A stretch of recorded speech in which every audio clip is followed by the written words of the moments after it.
En 1348, tu peux mourir, non de la peste, ni de l'épée, ni même de faim. Tes propres latrines peuvent te tuer. Sous tes pieds, des planches pourries craquent. Tu passes au travers et tombes dans une fosse où des déchets humains s'entassent depuis des années. Les tiens, ceux des voisins, ceux d'inconnus. Tu t'agrippes au bord mouillé, tes ongles glissent sur le bois, ta gorge brûle sous l'ammoniaque, et chaque geste t'enfonce dans la masse tiède. Là-haut, quelqu'un entend du bruit, puis un cri, puis appel à l'aide. Mais au Moyen-Âge, l'aide arrive souvent au même rythme que le nettoyage des rues, trop tard. Le pire n'est pas qu'une telle mort soit possible, mais qu'elle ne semble pas incroyable à ce monde. Ce n'est qu'un risque de la vie normale, là où quelques planches séparent la maison de la fosse, l'eau des immondices, et l'homme d'une maladie qu'il ne sait ni voir, ni expliquer. Bienvenue dans l'Angleterre de la peste noire. Avant que la peste t'atteigne, le quotidien te brisera.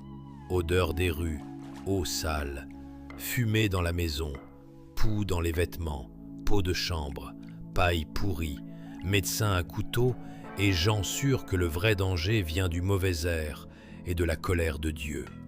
Abonne-toi si tu veux d'autres simulations historiques.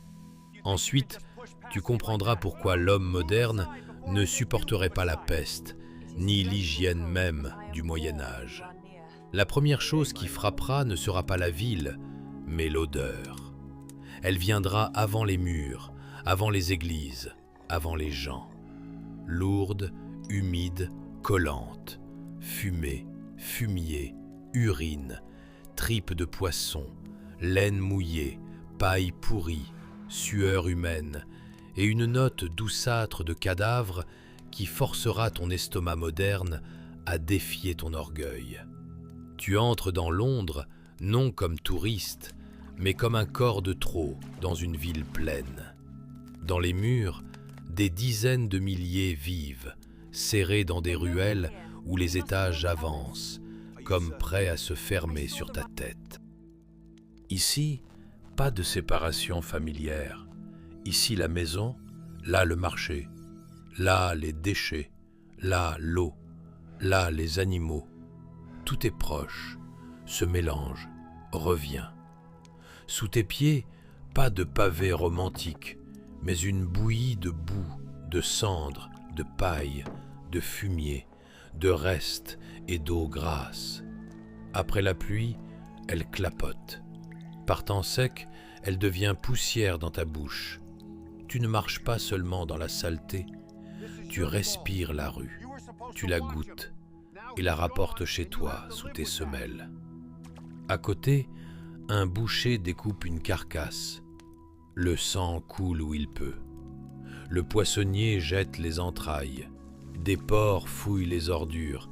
Et ce ne sont pas de mignons animaux roses, mais des bêtes hérissées qui ignorent ta sécurité. Quelqu'un porte un seau. Quelqu'un crie trop tard. Quelqu'un ne crie pas du tout. Car ici, la politesse perd contre la fatigue. Et pourtant, la ville n'a pas l'air morte. Elle travaille. On marchande, on prie, on porte l'eau, on se dispute pour des dettes, on achète du pain, on répare des chaussures, on appelle les clients, on se signe, on crache par terre et on vit comme si tout cela était normal. Pour eux, ça l'est. Tu comprends vite, ici, on ne peut pas simplement faire plus attention. Impossible de contourner la saleté quand elle est partout, de ne pas respirer l'air commun, de faire confiance à l'eau quand elle vit avec les fosses, les abattoirs et les rigoles. Mais la rue n'est que la peau de cet enfer, presque honnête, car elle montre aussitôt ce qu'elle sent. Ensuite, il faudra entrer dans une maison, manger, dormir, et comprendre qu'on ne se cache pas de l'hygiène médiévale, même chez soi. La maison ne te sauve pas de la rue, elle l'enferme avec toi. Tu franchis le seuil et tu sens. Ici, Cela ne sent pas le confort, mais la fumée, l'humidité, les corps, la vieille paille et la nourriture oubliée. Le sol peut être en terre ou en planche, où vit tout ce qui tombe des gens, des chaussures et de la table. Miettes, graisse, boue, cheveux, puces, déchets. Si la paille couvre le sol, elle paraît presque douce, jusqu'à ce que tu comprennes que ce n'est pas un tapis, mais une éponge à pauvreté. Tu n'as pas de chambre à toi. Ici, l'espace personnel est un privilège, pas un droit. Dans une pièce dorment parents, enfants, serviteurs, apprentis, parfois animaux. Tu ne t'allonges pas dans un lit propre après la douche, mais sur paillasse, banc ou paille où d'autres corps ont déjà reposé. Transpirant, toussant, pouilleux, épuisé. La nuit, quelqu'un ronfle, quelqu'un gémit. Quelqu'un utilise un pot près de ton visage, car sortir dans le noir est pire. Le matin commence sans café, sans bain, sans silence. Le foyer fume chez toi. La fumée monte au plafond, s'accroche aux poutres, coupe les yeux et s'installe dans les poumons. Oui, elle chasse un peu les insectes et garde le toit sec. Marché magnifique. Une partie des parasites souffre avec toi, pendant que tu deviens un homme fumé à tout chronique. Les vêtements travaillent aussi contre toi. Lin, laine, tissu grossier, chemise de dessous qui absorbe sueur et saleté à la place de l'hygiène moderne. Si tu es pauvre, tu ne la changeras pas souvent. Laver, ce n'est pas machine et poudre au mensonge alpin. C'est eau, lessive de cendre, main, froid, temps, lieu de séchage et force presque épuisée. Si le tissu ne sèche pas, tu portes l'humidité. Si tu ne laves pas, tu portes la sueur d'hier, la saleté d'aujourd'hui et la démangeaison de demain. La nourriture est simple, pain, bouilli, soupe épaisse, fèves, oignons, choux, parfois poisson, fromage ou viande si le jour n'est pas trop cruel. Le pain est base de vie, mais pas un symbole blanc de foyer.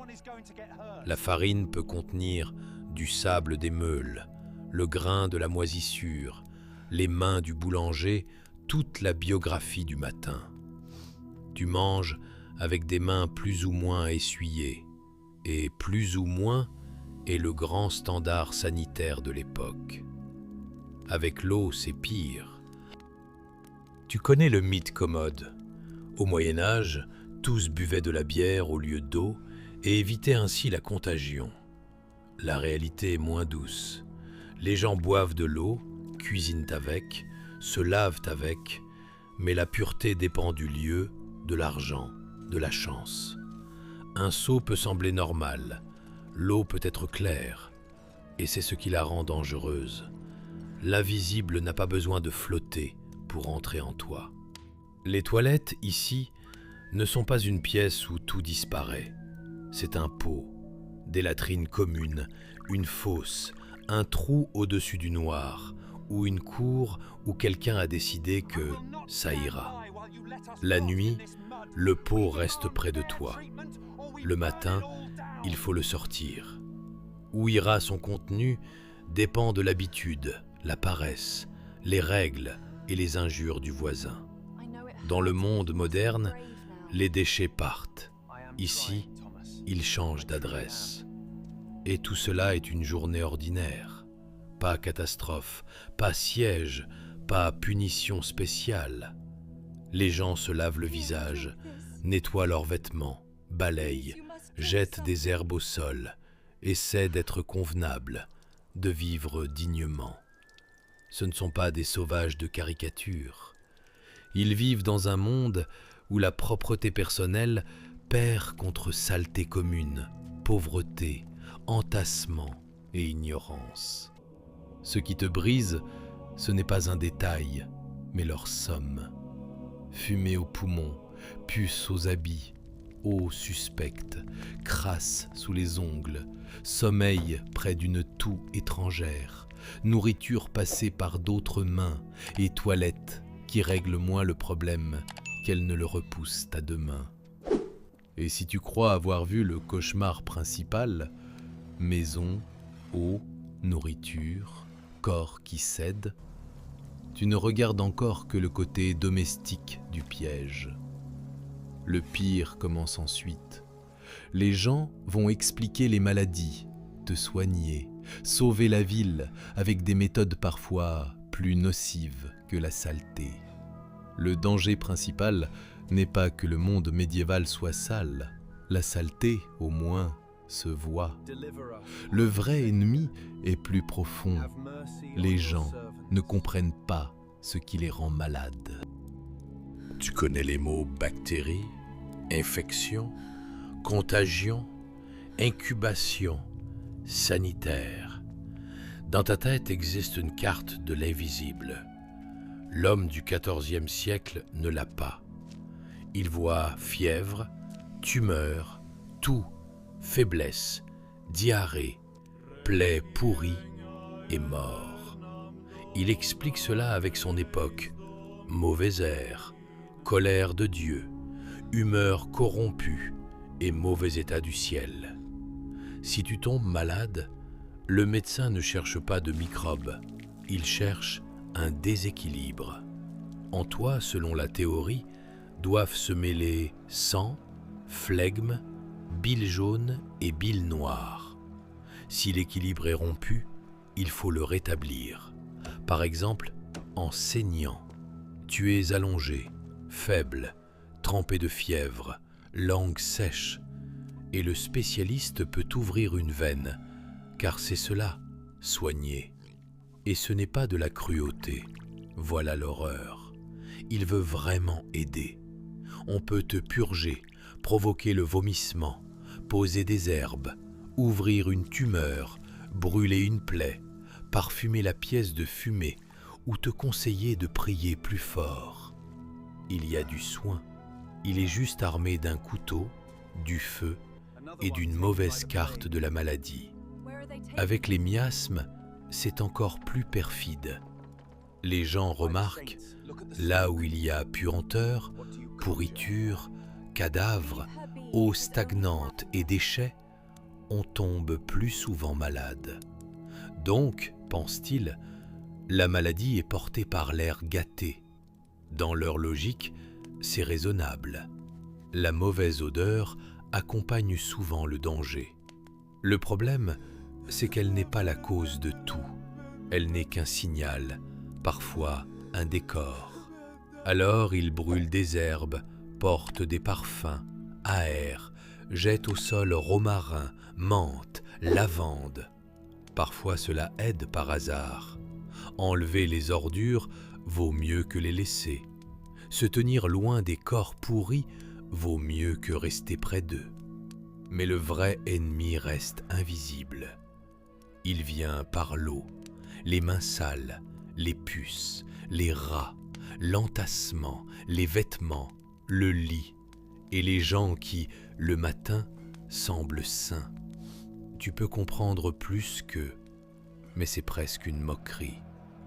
Pour bouillir l'eau, il faut du bois et du temps. Pour isoler un malade, il faut une pièce. Pour bien laver les mains, il faut de l'eau propre. Pour éviter les gens, il faudrait ne pas travailler, ne pas manger, ne pas vivre en ville et, si possible, être riche. Il ne faut donc pas seulement de l'intelligence, mais un monde qui n'existe pas ici. Et si tu crois que tout est clair, mauvaise médecine, contagion invisible, erreur par manque de savoir, tu n'as pas encore heurté le mur le plus dur. Ensuite, tu comprendras qu'ici même, la bonne décision peut être impossible, car contre toi travaille la maladie et toute la société. Tu peux décider que le salut est simple, rester loin des malades, faire bouillir l'eau, te laver les mains, éviter la nourriture douteuse, ne pas dormir près des tousseurs et agir comme si l'on t'avait offert 6 siècles de progrès médical. Bon plan, presque touchant. Mais ce monde n'est pas obligé de te donner les conditions nécessaires aux bonnes décisions. Ici, l'hygiène n'est pas une question de caractère, c'est affaire d'argent, de statut et de dépendance. Un riche peut avoir chambre, linge, serviteur, meilleure eau, possibilité de fuir et gens qui sortent ce qu'il ne veut pas sentir. Toi, simple citadin, tu as travail, fatigue, seau et espoir que personne ne videra un pot de l'étage quand tu passes dessous. La propreté exige des ressources. Pour bouillir l'eau, il faut du feu. Pour le feu, du combustible. Pour le combustible, argent ou temps. Pour laver un vêtement, il faut eau, lessive, main, séchage et heures libres.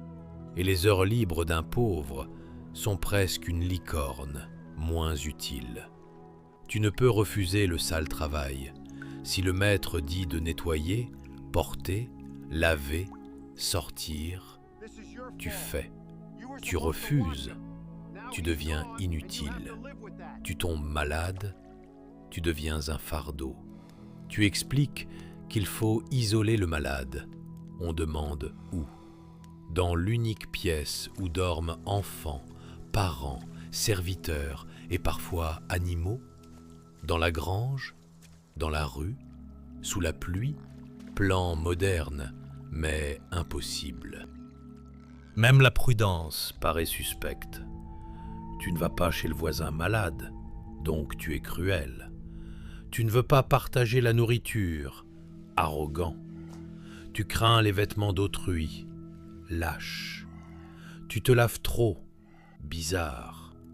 Trop peu, sale. Dans un monde où la réputation décide travail, nourriture et place parmi les gens, la mort sociale peut venir avant la physique. Le piège se ferme. Pour survivre, tu dois te séparer du danger. Mais pour vivre, tu dois rester dans la société.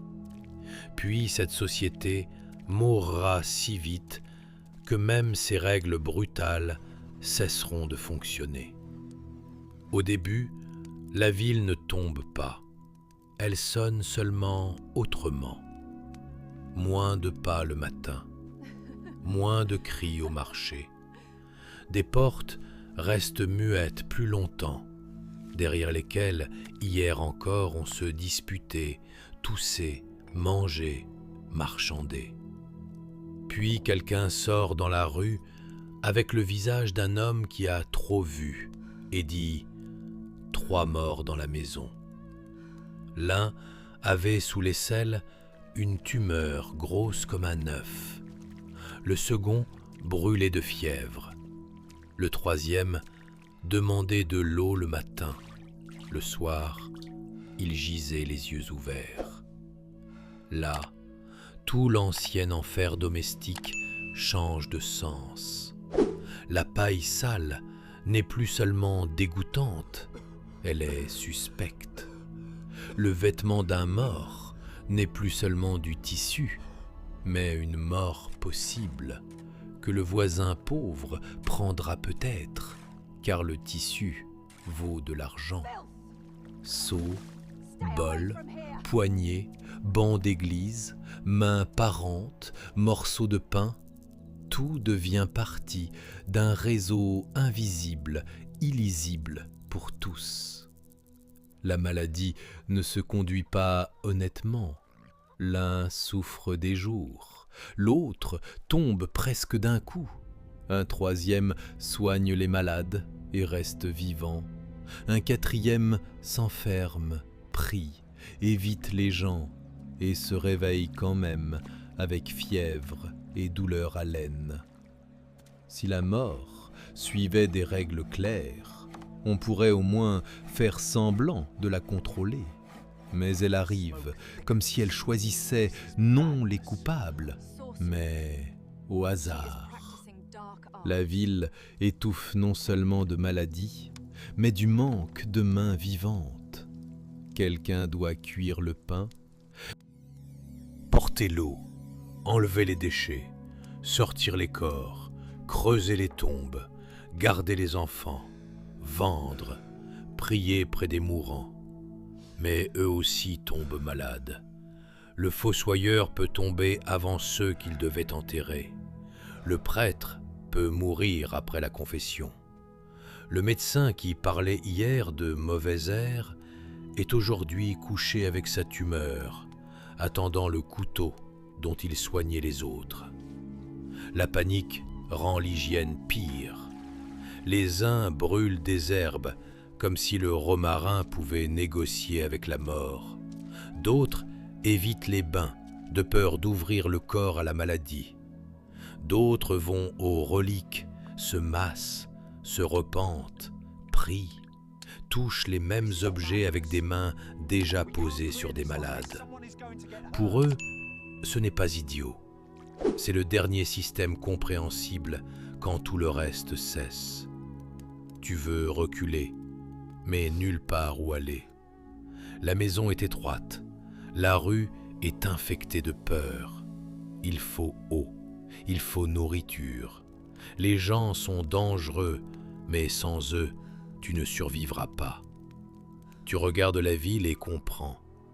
La mort n'est pas seulement dans les corps.